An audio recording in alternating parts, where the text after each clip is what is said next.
So guys, welcome back to my YouTube channel again. Come back with me, Jordan Junior.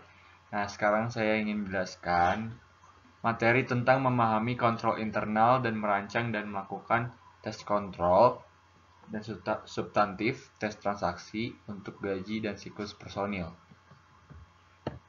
Selanjutnya itu ada identifikasi bisnis klien, risiko yang mempengaruhi penggajian, fase pertama. Nah, di sini dijelaskan risiko bisnis klien yang signifikan yang mempengaruhi penggajian tidak mungkin terjadi di sebagian besar perusahaan.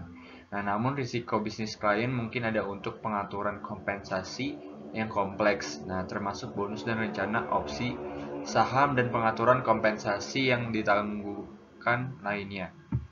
Di mana misalnya banyak teknologi dan perusahaan lain menyediakan layanan ekstensif opsi saham sebagai bagian dari paket kompensasi mereka untuk karyawan kunci yang berdampak signifikan. Nah, pada biaya kompensasi dan ekuitas pemegang saham, contoh dari risiko tersebut itu termasuk peristiwa seperti negosiasi, yaitu kontrak serikat pekerja dan klaim diskriminasi.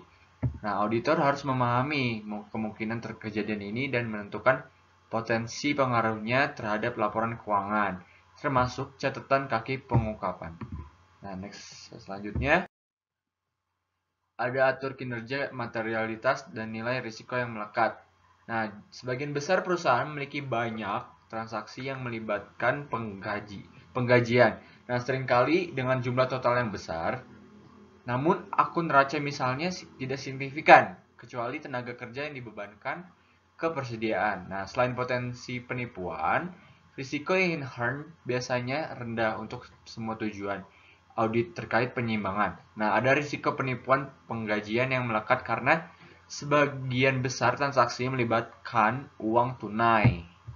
Nah, oleh karena itu, auditor seringkali mempertimbangkan terjadinya transaksi terkait objektif penting. Nah, juga untuk perusahaan manufaktur dengan tenaga kerja yang signifikan untuk persediaan. Nah, ada potensi kesalahan klasifikasi antara biaya penggajian dan inventaris. Nah, atau di antara kategori inventaris.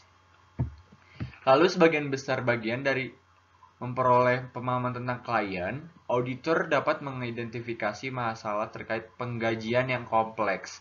Nah, seperti sebagai rencana kompensasi berbasis saham yang dapat meningkatkan risiko inherent terkait dengan akuntansi dan pengungkapan pengaturan tersebut.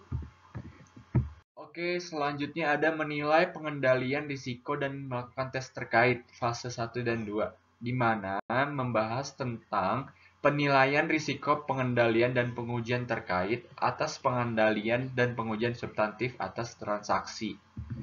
Selanjutnya ada melakukan substantif, prosedur analitis yang berada di fase ketiga, di mana penggunaan prosedur analitis substantif dalam siklus pengkajian dan personel sama pentingnya dengan dalam setiap siklus lainnya. Prosedur tersebut ini analitis substantif untuk neraca dan akun laporan laba rugi dalam daftar gaji dan siklus personalia. Sebagian besar hubungan di kolom pertama dapat diprediksi dan karena itu berguna untuk mengidentifikasi area di mana investigasi tambahan dilakukan diinginkan. Selanjutnya ada verifikasi akun kewajiban yang terkait dengan penggajian, sering disebut biaya penggajian yang masih harus dibayar. Nah, biasanya mudah jika dilakukan pengendalian internal beroperasi secara efektif. Ketika auditor merasa puas dengan transaksi, penggajian dicatat dengan benar dalam jurnal penggajian dan formulir pajak penggajian terkait sedang disiapkan secara akurat dan pajak segera dibayar. Nah, tes rincian saldo harus tidak memakan waktu.